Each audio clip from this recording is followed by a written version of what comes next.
Commission.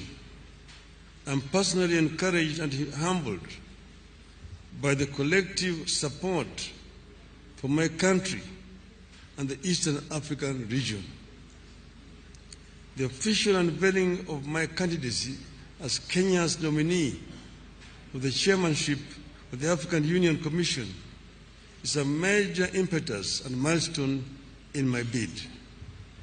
And I'm so happy that my brothers and sisters have taken time to come and be here physically and personally today.